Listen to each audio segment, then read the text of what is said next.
अल्हम्दुलिल्लाहि वकफ़ा वस्सलामुन अला इबादिहिल्लज़ीना इस्तफ़ा अम्मा बाद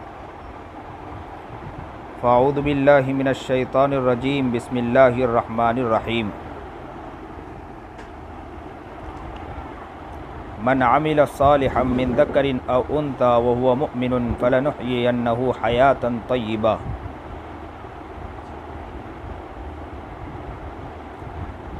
सदक़ल्लाहुल अज़ीम व सदक़ रसूलुहुन नबियुल करीम व नहनु अला ज़ालिका मिनश शाहिदीन वश्शाकिरीन वल्हम्दुलिल्लाहि रब्बिल आलमीन।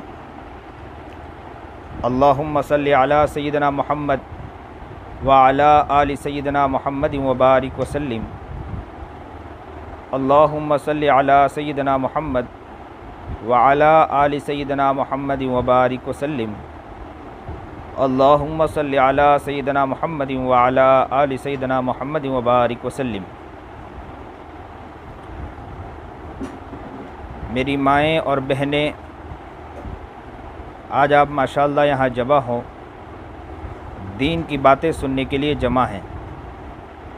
अल्लाह से दुआ फरमाएं कि अल्लाह ताला हमें नेक बनाएं, तकिया नकिया और परहेज़गार बनाएं, सुन्नत व शरीयत पर चलने की तौफ़ीक अता फ़रमाएं। जिस तरह आज दीन का ज़ौक़ पैदा हुआ, अल्लाह ताला इसी तरह हमें दीन का ज़ौक़, दीन का शौक़, दीन का जज्बा अता फ़रमाएं।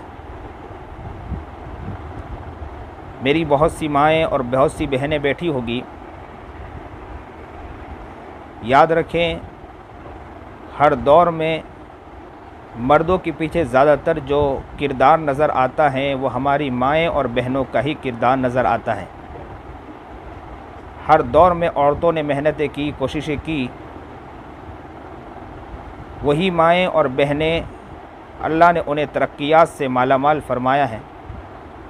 बहुत सी औरतें ऐसी थी कि उन्होंने अपने आप को ऐसा बनाया कि अल्लाह ने उन्हें ऐसा कामयाब किया कि उन्हीं के कोख से निकलने वाले फ़र्द, उन्हीं के जो वो अफराद जो उनके घर से पैदा हुए, अल्लाह ने दुनिया के अंदर उन्हें तरक्की अता फ़रमाई। अजीब बात है, वाक़यात भी ऐसे से मिलते हैं कि माँओं और बहनों का जो जज्बा और औरतों का जो जज्बा देखा जाता है वो एक बेमिसाल नज़र आता है।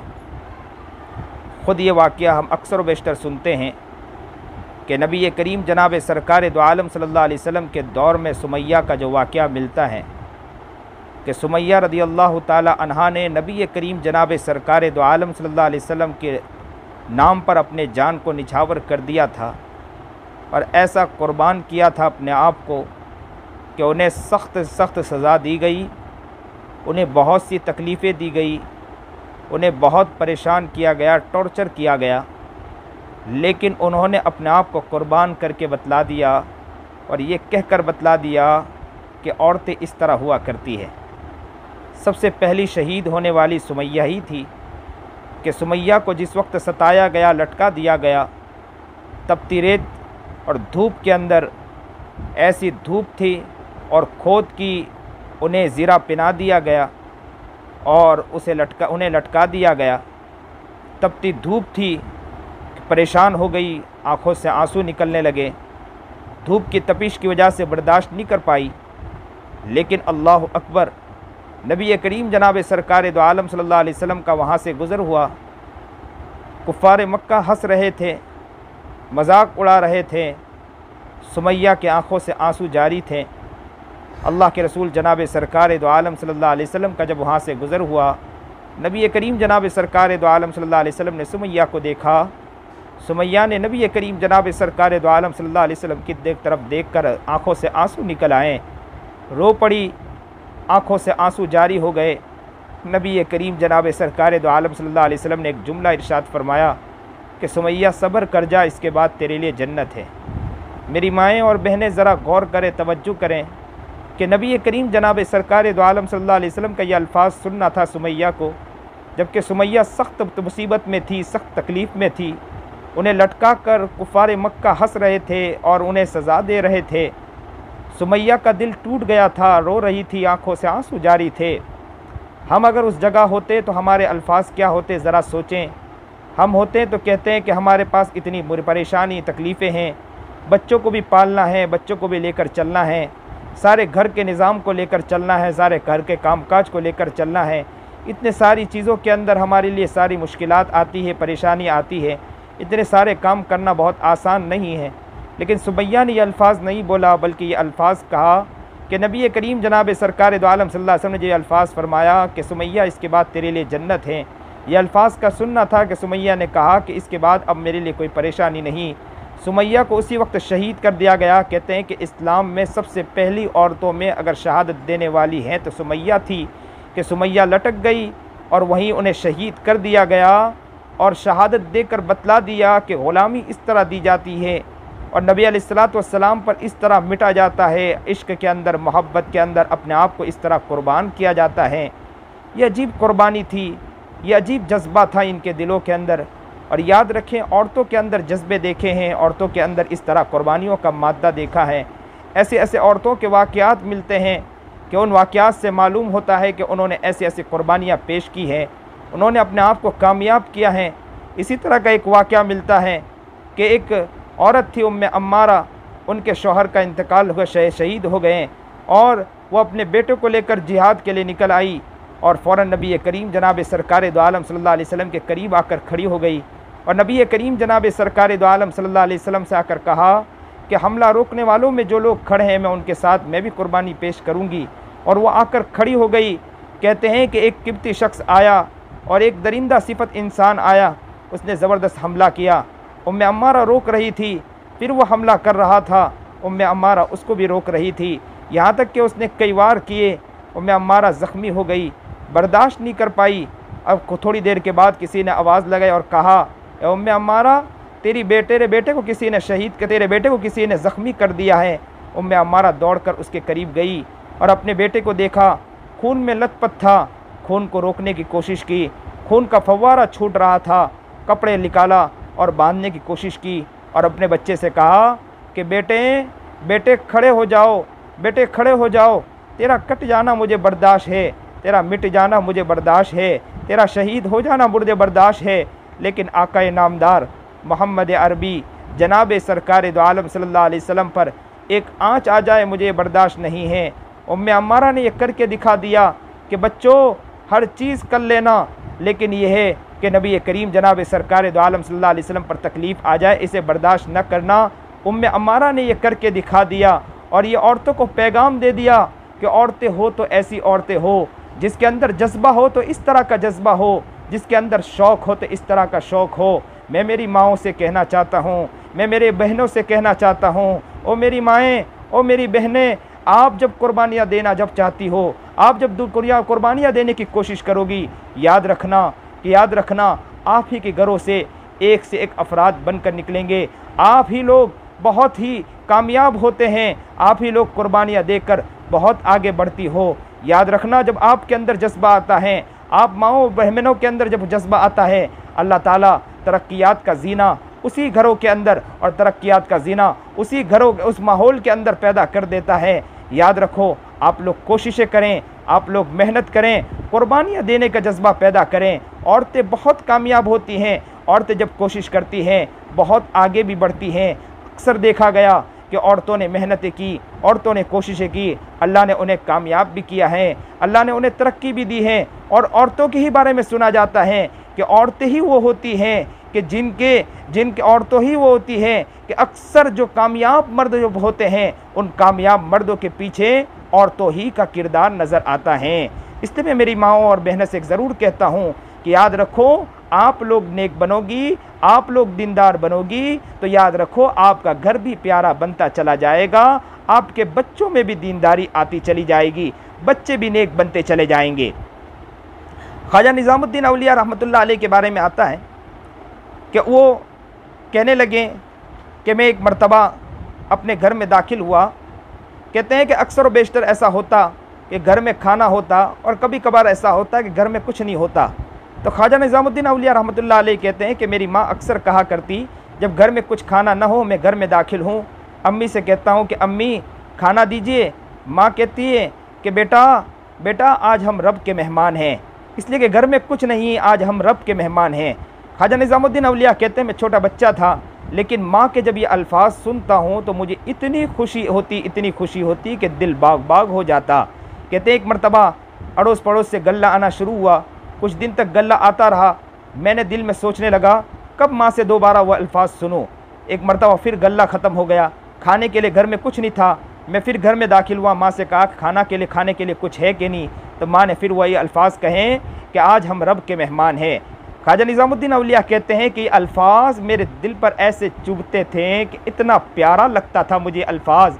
माँ की अल्फाज सुनने के बाद मैं इतना खुश हो जाया करता था और कहा करता था कि माँ के ये अल्फाज मेरे दिल के ज़ख्म को भर दिया करते हैं।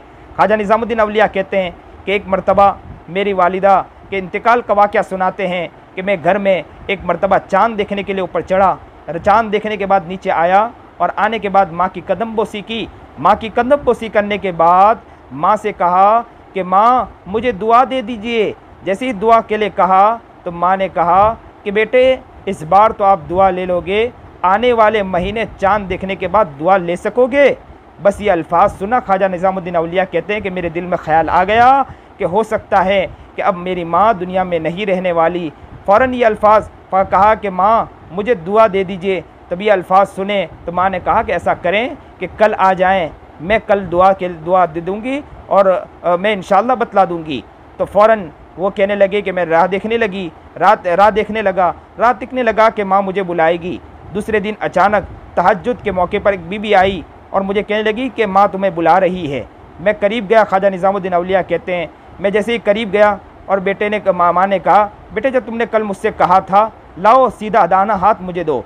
जैसे ही दाना हाथ दिया माँ ने अपने हाथ में उसका दाना हाथ रखा और दाना हाथ रखने के बाद अल्लाह से कहा कि ए अल्लाह मैं तुझे इसको तुम्हारे हवाले करती हूँ, अल्लाह तू इसे कामयाब कर दें। ख्वाजा निज़ामुद्दीन औलिया कहते हैं कि मेरी आंखों से आंसू बहने लग गए, मैं तड़प गया, मैं मचल गया। माँ ने मुझे अल्लाह के हवाले ऐसा किया कि ऐसे में अल्लाह के हवाले हुआ कि दुनिया ने देखा कि ख्वाजा निज़ामुद्दीन औलिया ने क्या काम किया और दुनिया ने देखा कि अल्लाह ने उनसे क्या बेहतरीन काम लिया है।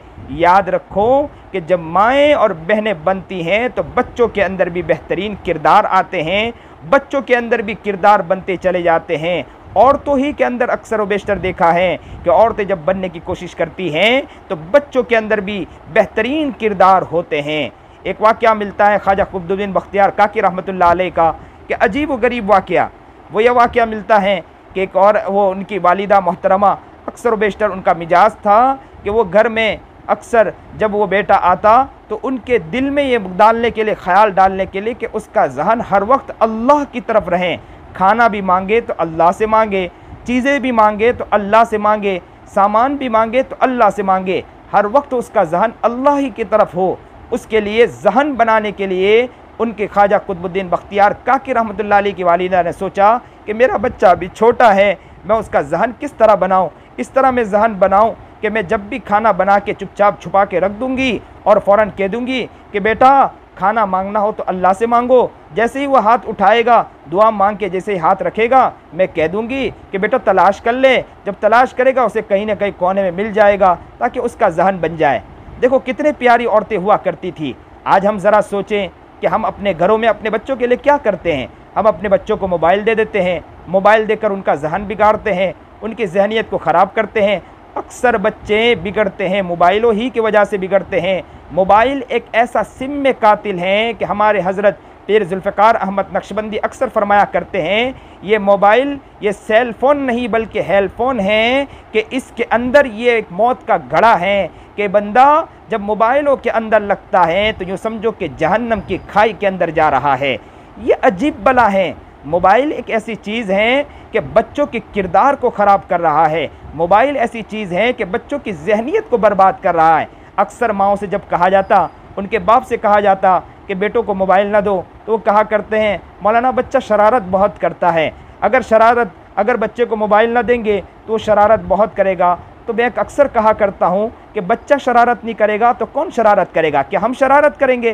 क्या हम गद्दों पर बैठकर शरारत करेंगे? या हम घरों में नाचने लगेंगे, कूदने लगेंगे? नहीं, ये तो बच्चों का काम है, बच्चे ही तो शरारत करेंगे। अभी बच्चे शरारत नहीं करें तो कब बच्चे शरारत करेंगे? बच्चों को खेलने देना चाहिए। बच्चों की तंदुरुस्ती इसी के अंदर है, बच्चों की फिटनेस इसी के अंदर है कि बच्चों को बाहर खेलने देना चाहिए। हम तो बच्चों को बाहर खेलने भी देना नहीं चाहते। अक्सर बेशतर माओं को और बाप को समझाया जाता कि बच्चों को खेलने दें तो कहा करते हैं कि मौलाना बाहर निकलेगा बच्चा बिगड़ जाएगा। सही बात है कि बच्चा बिगड़ जाएगा, लेकिन हमें भी तो ख्याल रखना चाहिए कि बच्चा कर क्या रहा है। लेकिन बच्चा जितना बाहर खेलेगा तो उसकी बॉडी बनेगी, बच्चा बाहर खेलेगा उसके अंदर तंदुरुस्ती आएगी, बच्चा बाहर खेलेगा तो बाहर के हवामान लगने की वजह से बच्चों के अंदर बाहर बेहतरीन उसकी तबीयत बनेगी। तो बच्चों को बाहर खेलने भी देना चाहिए। लेकिन ये हमारा ज़ौक बन चुका कि बच्चे बाहर न खेलें, बच्चे शरारत न करें, बच्चे सताएं नहीं, तो उसके लिए बच्चों को मोबाइल दे दिया करते हैं। और मोबाइल की वजह से बच्चों की ज़हनियत बनने के बजाय और बिगड़ती है। एक वक्त तो आता है कि माँ और बाप के हाथ से बच्चा निकल जाता है, फिर माँ और बाप रोने लगते हैं और क्या कहने लगते हैं कि हमारा बच्चा हमारे हाथ से निकल गया, फिर दुआएं करवाने लगते हैं। मैं अक्सर कहा करता हूं, अब दुआ करवाने से क्या फ़ायदा? जो बच्चा हाथ से निकल गया उसके बाद दुआ क्या कराओगे? बल्कि दुआ तो पहले करना चाहिए था और उसके पीछे मेहनतें करनी चाहिए, कोशिशें करनी चाहिए। आज आपके हाथ में बच्चा है, याद रखो, मेरी माएँ और बहनों से मैं ख़ास कहना चाहता हूँ कि आप कद्र करें। आप पहला मदरसा हो। कहते हैं कि अक्सर बेशतर हमने सुना और वाक़यात और किताबों में ये बातें मिलती हैं कि औरतें, ये माएँ और बहनें, ये पहला मदरसा हुआ करती हैं। ये अगर अपने आप को बनाएं और अपने किरदार को बनाएं और बच्चों पर फिक्र करें तो याद रखो कि बच्चे भी बेहतरीन बनते चले जाते हैं। आजकल मोबाइलों का इतना ख़तरनाक जो रास्ता निकला है और सबील निकली है कि बच्चे मोबाइलों की वजह से बिगड़ते चले जाते हैं, बच्चों की वजह से माहौल ख़राब होता चला जाता है। सिर्फ मोबाइल की वजह से बच्चे नहीं बिगड़ते, बल्कि बच्चे क्या करते हैं, बाहर निकलने के बाद वो दूसरों की भी जहनियत ख़राब करते हैं। स्कूल में जाने के बाद स्कूल के दूसरे बच्चों के भी जहन बिगाड़ते हैं, इसलिए कि खुद ने भी मोबाइल लेकर अपने जहन को बिगाड़ा और बच्चे बाहर जाने के बाद दूसरों का जहन बिगाड़ते हैं, इदारे में जाने के बाद जहन बिगाड़ते हैं। उस्तादों के पास जिस तरह पढ़ना चाहिए नहीं पढ़ते हैं, उस्तादों के सामने हो जाते हैं और फिर माएँ और बाप कहते हैं कि मेरे बच्चों के किरदार के ऊपर मेहनत करें, मेरे बच्चे के ऊपर तरबियतें करें। मैं अक्सर बेशतर कहा करता हूँ, एक साहिब मेरे पास आए और मुझे कहने लगे कि मेरे बच्चे पर फिक्र करो। तो मैंने कहा कि पहले तुम बनकर आओ तो फिर बच्चों के बारे में मुझे बात बतलाना। पहले बाप और माँ बन के नहीं आते और माँ बाप भी इस तरह बनने की कोशिश नहीं करते, या माँ बाप फिक्रे नहीं करते अपने बच्चों के बारे में, तो क्या बच्चों के बारे में हम फिक्रे करें? ये तो हमारा काम है। हम ये नहीं कहते हैं कि हम फिक्रे नहीं करें, हम ये नहीं कहते बच्चों के पीछे मेहनत नहीं करना, लेकिन याद रखें कि माँ बाप का भी कुछ काम है। माँ बाप पहला मदरसा है। ये अगर कोशिश कर लें, बच्चों को बेहतरीन बनाने की कोशिश करें, तो याद रखो बच्चे बेहतरीन बनते चले जाते हैं। ज़रा सोचो कि ख्वाजा कुतुबुद्दीन बख्तियार काकी रहमतुल्लाह अलैह की वालिदा मोहतरमा कितनी नेक खातून थी। उनके दिल में ख्याल आया कि बच्चा बिगड़ ना जाए, बच्चे की जहनीत ख़राब ना हो जाए, तो क्या करती थी, खाना बनाती थी, खाना बनाकर छुप के रख देती थी। बच्चा जब मदरसे से आता था और कहता था अम्मी खाने के लिए दो, मुझे भूख लगी है, बच्चा हुआ करता, कूदते फलांगते आता और माँ से कहता अम्मी मुझे कुछ खाने के लिए दो। तो माँ कहती कि बेटा दुआ मांगो। बच्चा फ़ौरन मुसल्ला बिछाता, नन्हे मुन्ने हाथ को उठाता, अल्लाह के पास ज़ारो कतार रोता और कहता अब्बा अल्लाह मुझे कुछ खाने के लिए दे दीजिए, मैं बहुत भूखा हूँ, अभी मदरसे से पढ़कर आया हूँ, मुझे कुछ खाने के लिए दे दें, मुझे कुछ खाने के लिए दे दें। फिर मुसल्ला उठाता, अम्मी से कहता अम्मी अल्लाह ने दे दिया होगा ना? तो अम्मी कहती हाँ दे दिया होगा। फिर वो बच्चा तलाश करता और उसे कोने में कहीं ना कहीं रोटी मिल जाती, वो रोटी उठाता, खाना उठाता और खाना खा लेता। ये कितना प्यारा माहौल बनाने की वो औरत कोशिश करती थी। वो औरत सोचती थी कि मेरे बच्चे के जहन में मैं अल्लाह की मोहब्बत को भर रही हूँ, मेरे बच्चे के जहन में अल्लाह के प्यार को भर रही हूँ, मेरे बच्चे के जहन में अल्लाह की वहदानियत को भर रही हूँ। वो हर वक्त अपने बच्चों से कहती कि बेटा कुछ भी मांगना हो तो किससे मांगना? अल्लाह से मांगना। कोई भी चीज़ चाहे तो अल्लाह से लेना। बच्चा बचपन से ये चीज़ सीख रहा था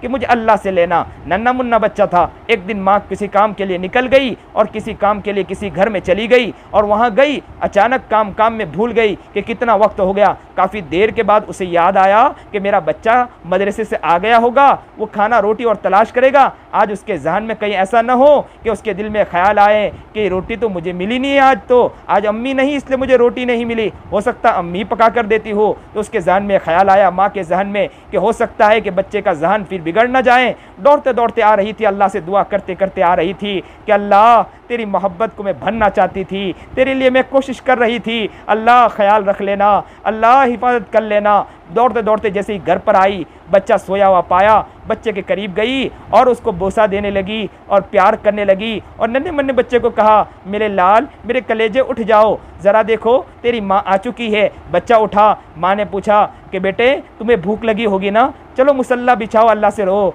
बच्चे ने कहा, अम्मी मैं तो घर में आया था और मुसल्ला बिछाया, मुझे भूख बहुत लगी थी, मैंने मुसल्ला बिछाया, अल्लाह से खूब रोई हो, मैं खूब रोया हो और रोकर अल्लाह से कहा, अम्मी अल्लाह अल्लाह आज तो अम्मी भी नहीं है मेरे पास खाने के लिए, कुछ भी मैं अम्मी भी नहीं है, मुझे आज भूख भी बहुत लगी है, अल्लाह कुछ दे दीजिए। मैं ऐसा रोया। मैंने मुसल्ला रखा, मुसल्ला रखने के बाद तलाश किया, मुझे एक रोटी का टुकड़ा मिला, मैंने उसे उठाया और खाया।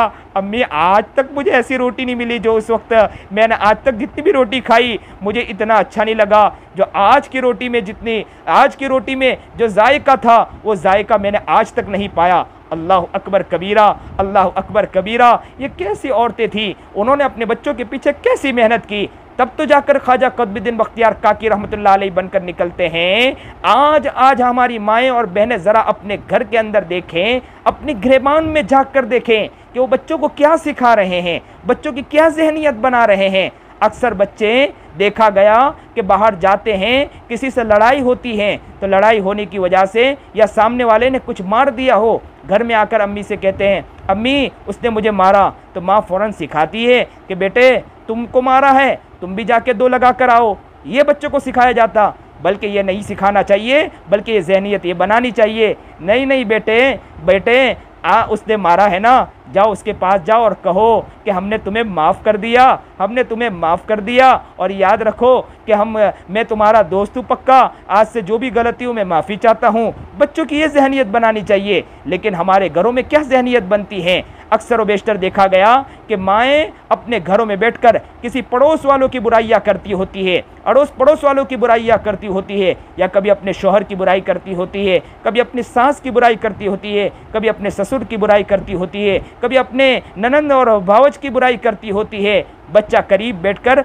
जो भी सीखता है ये अपनी माएँ से सीखता है, ये अपनी बहनों से सीखता है, ये अपने घर के अफरादों से सीखता है। याद रखो कि हम अगर बनने की कोशिश करोगे तो घर का माहौल तब्दील होता चला जाता है, घर का माहौल बदलता चला जाता है। ख्वाजा मौइनुद्दीन चिश्ती रहमतुल्लाह अलैह के बारे में आता है कि एक मरतबा घर से ख्वाजा मौइनुद्दीन चिश्ती रहमतुल्लाह अलैह निकले, कहते हैं कि इलाके बंगाल के सफ़र में निकले, वहाँ से जब लौटे तो माँ से आकर कहने लगे, माँ मुसल्ले पर बैठी थी, और फ़ौरन आए, माँ के पास करीब आकर बैठ गए और ख्वाजा मौइनुद्दीन चिश्ती ने कहा, अम्मी अम्मी मैं एक वाक़या बतलाऊँ। माँ ने प्यार से कहा, बेटे बतलाओ क्या बात है। ख्वाजा मौइनुद्दीन चिश्ती ने कहा कि मैं सफ़र में निकला था ना अम्मी, अजब गजब वाक़या हो गया। बोले क्या वाक़या हुआ। बोले कई लाख लोगों ने इस्लाम कबूल किया और कई लाख लोग मेरे हाथ में बैत हो चुके, बहुत से लोग इस्लाम कबूल कर चुके और बहुत से लोग मेरे हाथ में बैत हो चुके। अजब वाक़या देखने में मिला, फ़ख्र से मेरा सर ऊंचा हो गया। माँ के सामने बच्चा कहने लगा, बच्चा के दिल में, ख्वाजा मौइनुद्दीन चिश्ती कहते हैं कि मेरे दिल में ख्याल आया कि हो सकता है कि माँ दुआ देगी, माँ कहेगी बेटा अल्लाह ने तुझे बहुत कामयाब किया। तो माँ ने फ़ौरन ये अल्फाज नहीं, बल्कि ये अल्फाज नहीं कहा, बल्कि ये अल्फाज कहा कि बेटे ये तुम्हारा कमाल नहीं, ये कमाल तो मेरा है। तो हमारे बच्चे ने, ख्वाजा मौइनुद्दीन चिश्ती रहमतुल्लाह अलैह कहते हैं, मैंने अपने माँ से पूछा, अम्मी इसमें तुम्हारा क्या कमाल है। सफ़र मैंने किया, निकला मैं हूँ, थकान मैंने बर्दाश्त किया, और वहाँ निकलने के बाद लोग मेरे हाथ में बैत हुए, लोग मेरे हाथ में इस्लाम कबूल किया, इसमें आपका क्या कमाल है। तो माँ ने बहुत प्यार से कहा कि बेटे मैं तुझे क्या बतलाऊँ, जब भी मैंने तुझे दूध पिलाया, मैंने वज़ू करके दूध पिलाया, उसकी बरकत थी कि जिसकी वजह से अल्लाह ने तुझे ये कमाल अता फरमाया। मैं कुर्बान हूँ ऐसी माँओं पर, मेरे मेरे मेरे मेरे माँ बाप उन पर कुर्बान हो जाए। क्या जज्बा था उनके दिलों के अंदर, क्या जज्बा था उनके दिलों के अंदर। वो वज़ू करके अपने बच्चों को दूध पिलाया करती थी, ऐसी कुर्बानियाँ दिया करती थी। याद रखो जब माएँ इस तरह कुर्बानियाँ देती हैं, घरों में इस तरह माहौल बनाने की कोशिश करती हैं, तो याद रखो बच्चों के अंदर भी बदलाव आते चले जाते हैं, बच्चों के कैरेक्टर भी बदलते चले जाते हैं। माएँ बनना चाहती हैं, औरतें बनना चाहती हैं, हमारी बहनें बनना चाहती हैं, तो याद रखो एक न एक दिन ज़रूर बनोगी। लेकिन याद रखो हम बनने की कोशिश भी तो करें, अपने आप को बढ़ाने की भी कोशिश करें। कुरान करीम की मैंने आयत खुतबे में पढ़ी, मन अमिल सालिहम मिन दकरिन औ उन्था व हुवा मुमिनुन फलनुहयियन्नहु हयातन तय्यिबा। जो मोमिन हो, मर्द हो या औरत, अगर नेक साले अमल किया, नेकी की तरफ बढ़ने की कोशिश करें, अल्लाह उसे पाकीज़ा ज़िंदगी अता फरमा देते हैं। क्या प्यारी बात है। सिर्फ ये नहीं कहा कि मर्द मेहनत करें तो अल्लाह पाकीज़ा ज़िंदगी अता फरमाता है, ये अल्फाज नहीं कहे, बल्कि ये कहा कि अगर औरतें, मर्द हो या औरतें, अगर नेकी की तरफ बढ़ें, नेकी की तरफ कोशिश करें, नेक साले बनने की कोशिश करोगे, तो याद रखो अल्लाह उन्हें पाकीज़ा ज़िंदगी अता फरमा दे। और अगर पाकीज़ा ज़िंदगी अता मिल जाए तो फिर हमें ज़रूरत क्या है। याद रखो कि ज़िंदगी पाकीज़ा हो गई, आँख देखो तो पाक हो गई, ज़बान देखो तो पाक हो गई, कान देखो तो पाक हो गए, हाथ देखो तो पाक हो गए, बदन देखो तो पाक हो गए, दिल हो देखो तो पाक हो गए, हाथ देखो तो पाक हो गए। अगर बाल्टी के अंदर ज़रा सा कतरा पेशाब का गिर जाए तो बाल्टी पानी नापाक हो जाता है। ज़रा टीपा गिर गया, हल्का सा कतरा गिर गया, बल्कि एक बाल के ऊपर पेशाब का कतरा लगा और वो बाल भी गिर गया, तो हम कहते हैं कि पानी नापाक हो गया। दिल भी नहीं चाहता ऐसे पानी के अंदर वज़ू करने का। याद रखो अल्लाह ने क्या फरमाया, मन अमिला सालिहा, और कुरान करीम कह रहा है, और कुरान करीम की कोई बातें झूठी भी नहीं हो सकती। कुरान करीम कहता है मन अमिला सालिहम मिन दकरिन औ उन्था व हुवा मुमिनुन फलनुहयियन्नहु हयातन तय्यिबा। अगर नेक साले अमल किया, नेक साले अमल किया, मर्द हो या औरत, तो अल्लाह उसे पाकीज़ा ज़िंदगी अता फरमा देता है। बाल्टी के अंदर नापाकी गिरने की वजह से बाल्टी का पानी नापाक हो सकता है, अगर पानी के अंदर गंदगी न गिरे तो बाल्टी का पानी पाक रहता है। अल्लाह फरमाता है कि तुम्हें पाकीज़ा ज़िंदगी अता फरमा दूंगा। पाकीज़ा ज़िंदगी का मतलब ये है कि जहन भी नापाक नहीं होगा, कान भी नापाक नहीं होंगे, आँख भी नापाक नहीं होंगे, ज़बान भी नापाक नहीं होगी, हाथ पैर भी नापाक नहीं होंगे, दिल भी नापाक नहीं होगा, इसमें ज़र्रा बराबर भी गंदगी नहीं होगी। तो याद रखो औरतें अगर कोशिश करें, मेहनतें करें और ये इरादा करें कि मैं अपने आप को बनाने की कोशिश करूँगी, याद रखो अल्लाह ज़रूर भी ज़रूर कामयाब करेगा। हज़रत राबिया बसरिया के बारे में आता है कि जब ये 96 के अंदर उनकी पैदाइश हुई, शेख इस्माइल के घर में उसकी पैदाइश हुई। कहते हैं कि जब पैदा होने 3 बहनें पहले से थी, ये चौथे नंबर पर थी, इसलिए इनका नाम राबिया रखा गया कि चौथे, अरबी में राबिया कहते हैं चौथे को, तो बोले इनका नाम राबिया रखा गया। बसरा की रहने वाली थी इसलिए बसरिया कहते हैं, राबिया बसरिया। ज़िंदगी गुजार, कहते हैं कि 4 साल की उम्र हुई, वालिदैन उठ गए, और 8 साल की उम्र हुई तो अचानक ऐसा हुआ कि फाका हो गया, पूरे इलाके के अंदर फाका हो गया।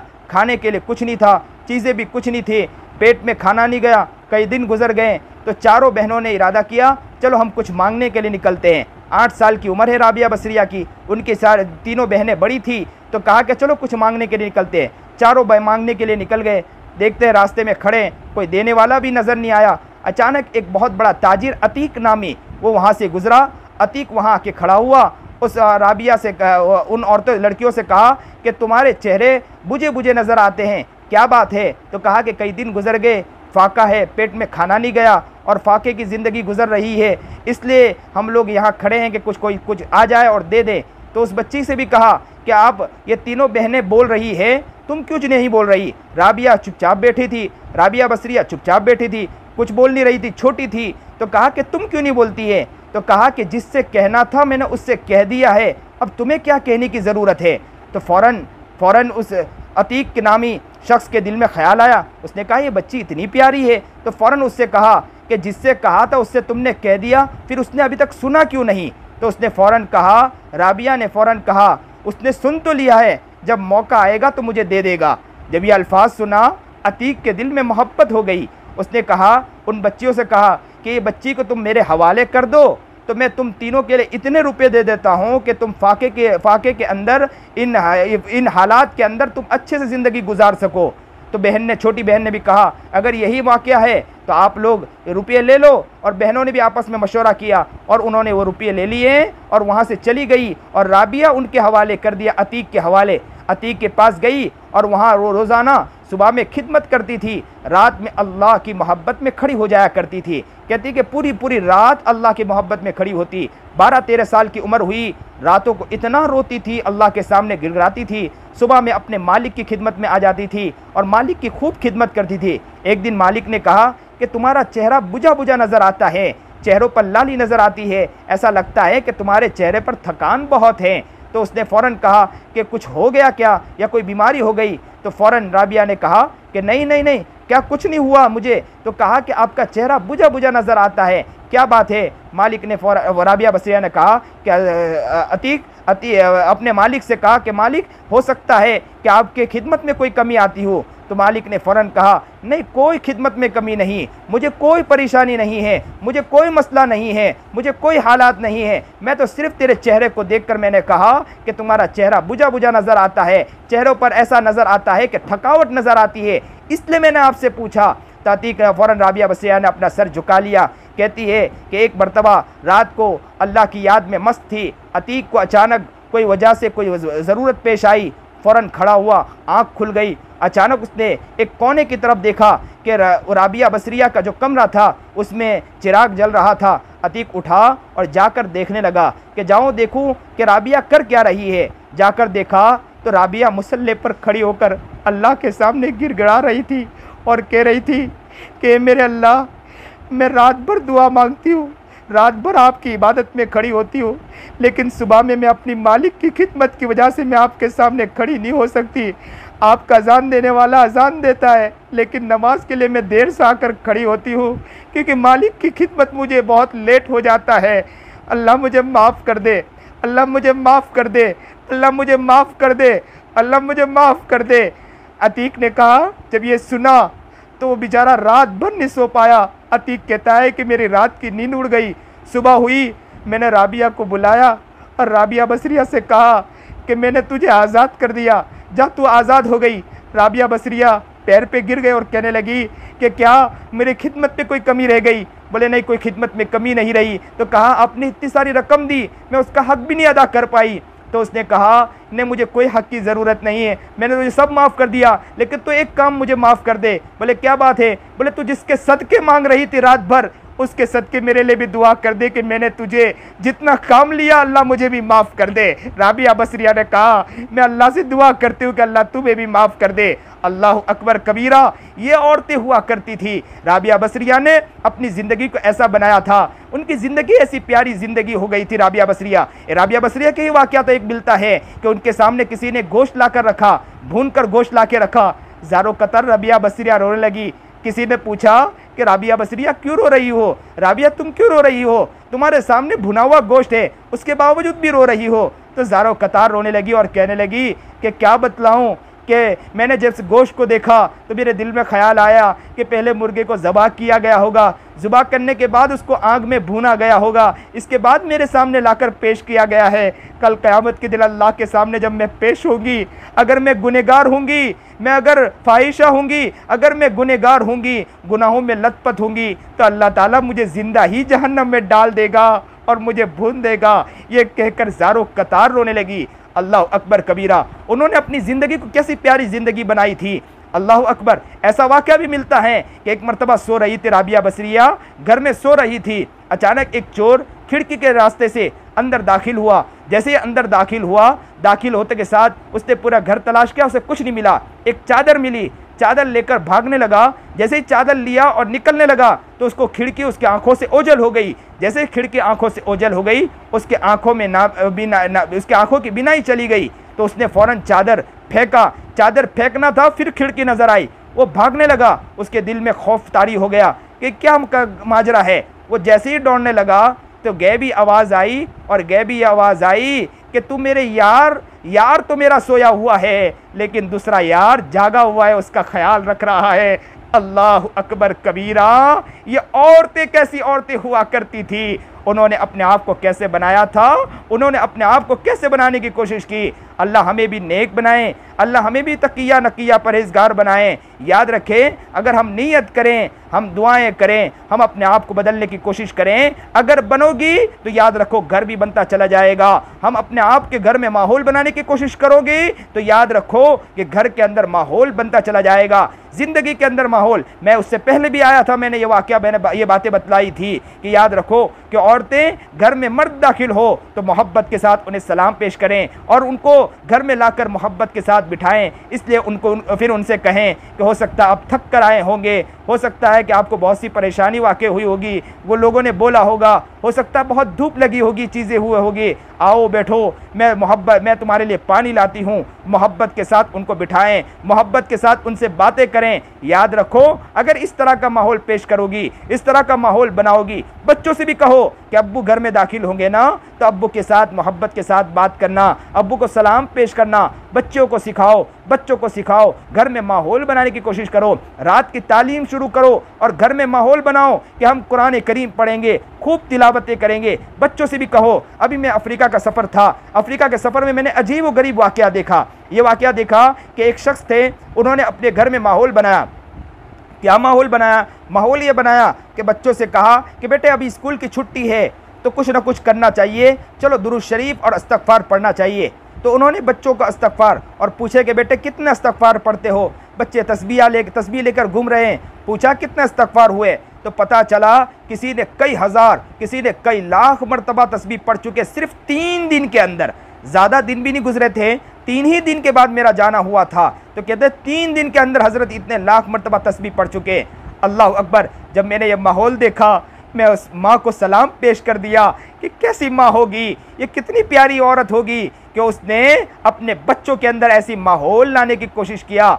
याद रखो, औरतें नेक बन जाएं, औरतें तकिया नकिया परहेजगार बन जाएं, हया और पाकदामनी उसके ज़िंदगी में आ जाएं। अगर ये खसलतें आ जाए, चीज़ें आ जाएं तो याद रखो कि घर का माहौल बनता चला जाएगा। हम ही तो हैं कि घर का माहौल बना सकते हैं, हम ही तो हैं माहौल बना सकते हैं, हम ही तो घर को अंदर अपना बेहतरीन निज़ाम ला सकते हैं। अगर हम कोशिश करेंगे, मेहनत करेंगे और दुआएं करेंगे, इंशाअल्लाह एक वक्त आएगा अल्लाह माहौल बनाता चला जाएगा। अल्लाह आपको कामयाब करें, अल्लाह आपको तकिया नकिया परहेजगार बनाए।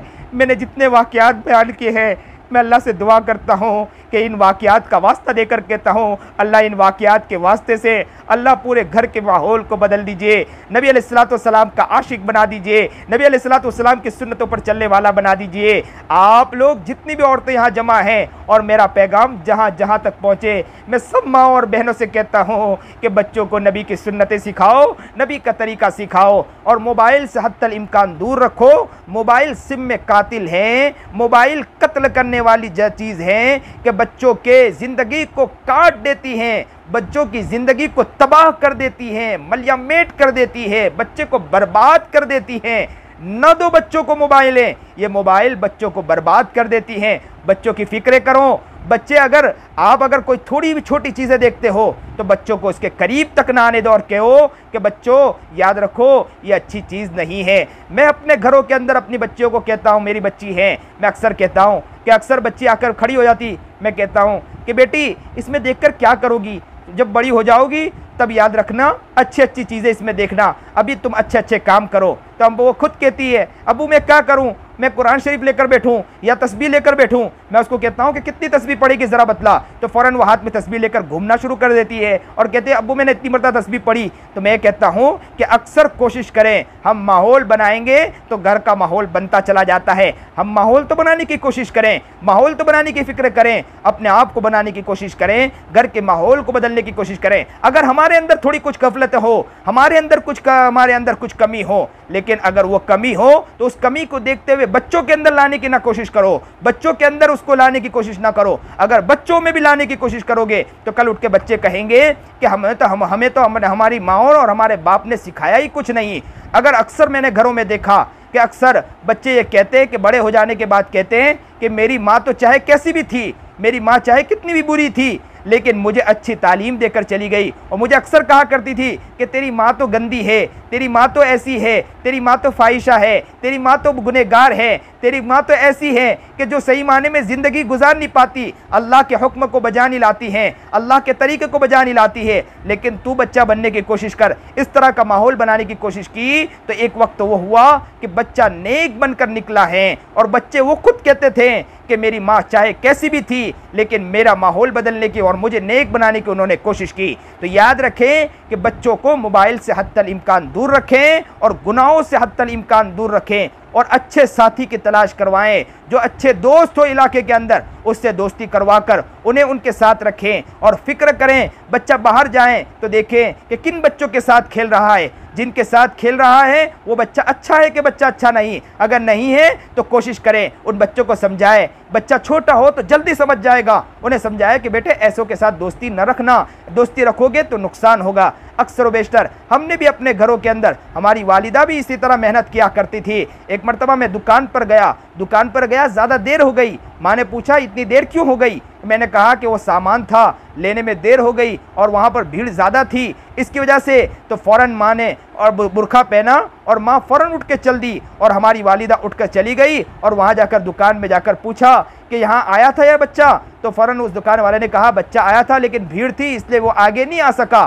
तो ये इस तरह का ख्याल रखा जाता है। हम अपने बच्चों की फ़िक्र करें, देखें बच्चा कहाँ जा रहा, क्या कर रहा है। लेकिन बच्चों के ऊपर सख्ती का मतलब ये नहीं कि बच्चों की तंदुरुस्ती के ऊपर फिक्र न करें, बच्चों को खेलने के एतबार से उन्हें घर के अंदर पैक करके रख दे, ये नहीं, बल्कि बच्चों की सेहत की भी फिक्र करें, बच्चों की तंदुरुस्ती की भी फिक्र करें, बच्चों की फिटनेस की भी फिक्र करें, बच्चों के एतबार से, हर एतबार से फिक्र करें। ये भी एक तरबियत है। तरबियत सिर्फ इसका नाम नहीं कि सिर्फ दीन सिखाएं, तरबियत ये भी है कि दीन के साथ खुद नबी करीम जनाब सरकार दो आलम सल्लल्लाहु अलैहि वसल्लम ने के खाने और पीने के एतबार से और ज़िंदगी की तरबियत तंदुरुस्ती के एतबार से खुद नबी अलैहिस्सलाम ने भी फरमाया है। तो हमें भी चाहिए कि बच्चों की तंदुरुस्ती के एतबार से, बच्चों के जिस्म के एतबार से, सेहत के एतबार से, हर एतबार से हम ख्याल रखें और हम तरबियत यानी दीनी एतबार से भी फ़िक्र करें, इल्म के एतबार से भी फ़िक्र करें। अल्लाह हम सबको नेक बनाएं, अल्लाह हमको मुत्तकी और परहेज़गार बनाएं। जितनी भी मेरी माएँ बहनें बैठी है, अल्लाह सबको तकिया नकिया परहेज़गार बनाए,